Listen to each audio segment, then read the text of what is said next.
ሰላም ውድ የአሃዱ ፖድካስት ቤተሰቦች እንዴት ናችሁ? ሰሞኑን አንድ መጽሐፍ አይቼ ነበር 5 types of people that will ruin your life የሚል አምስት ሰው አይነቶች ወይም ባህሪ ያላቸው ሰዎች አይነት ህይወታችሁን ሊያበላሹ የሚችሉ ምስቅልቅሉን ሊያወጡ የሚችሉ የሚል አይ ቲንክ በቢል ኤዲ መሰለኝ ጻፈው።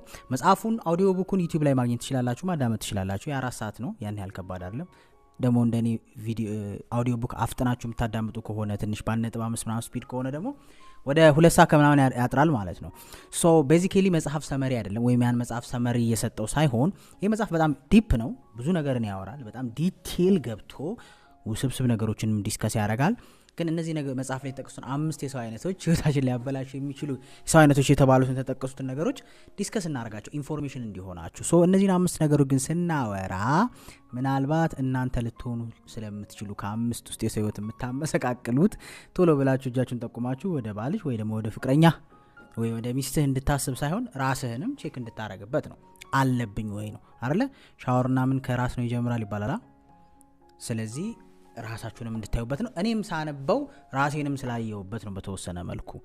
እውነት ለመናገር እዚህ ጋር የተጠቀሱት 5ቱ ነገሮችም አሁንም በህክምና ዲያግኖስ ተደርጋችሁ አለባችሁ ካልተባላችሁ በስተቀር ሰውን እንዲህ ነው ብሎ መደምደም አይቻልም። ከምትሰሙት ነገር ያ ባህሪ ካራክተር አለው ማለት ሙሉ ለሙሉ ያ ነው ማለት አይደለም። ምክንያቱም እነዚህ ነገሮች ሜንታል ሄልዝ ኢሹ ጋር የሚገናኙ ነገሮች ስለሆኑ ማለት ነው። ሶ ኦብቪየስሊ ሁላችሁም እንደምታውቁት የመጀመሪያው ከናርሲሲስት ሰው ነው የሚለው። ብዙዎቻችሁ ስለ ናርሲሲዝም በጣም ጠይቁኛለች። ግን አሁን ላይ በጣም ዲቴል ነገር ላይ ስተዲ ከሚያደርጉ ሰዎችም ወይም ከሚያጠኑ ሰዎችም በጣም ብዙ ነገር እየተባሉ ስለ ናርሲሲስት ባህሪ አይደለ? ናርሲሲስት የሆኑ ሰዎች በጣም ሃይሊ ተጣይ ወይም ደግሞ ሃይሊ ችግሩ ሊከቷቸው የሚችሉ አይነት ሰዎች ናቸው ነው። ቱ አን ኤክስቴንት አብዛኛው ሰው ናርሲሲስት ካራክተር ሊያሳይ ይችላል።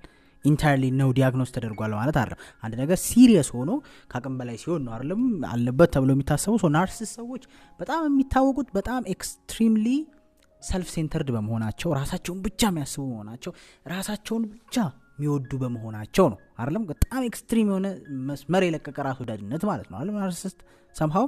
ስለዚህ በቃ መደነቅ መበረታታት የሚፈልጉት እነሱ ብቻ ናቸው። የሰው ፔን ምንም ቢሆን ከነሱ ፔን አይበልጥም። ዲፕ የሆነ ፔን ቢኖርብህ አንተ ሪሌሽንሺፕ ውስጥ ካንተ ፔን የነሱ ተራ ፔን ሞር እንዲገልንላቸው የሚፈልጉ ናቸው። በቃ ወይም ደግሞ የራሳቸው ችግር ትልቅ፣ የራሳቸው ህይወት ብቻ ኢምፖርታንት፣ እነሱ ብቻ አዋቂ፣ እነሱ ብቻ the most important ሰው እዛ ኢንቫይሮንመንት ውስጥ አድርገው የሚያስቡ ናቸው። ይሄ ንዝል ሁሉም ሰው እንትና እንደዚህ ነው እንትና እንደዚህ ነው ይላል። አንተስ don't forget that አንተስ ሴንተር ኦፍ ዘ ኮንቨርሴሽን ሴንተር ኦፍ ዘ አቴንሽን መሆን ይፈልጋሉ።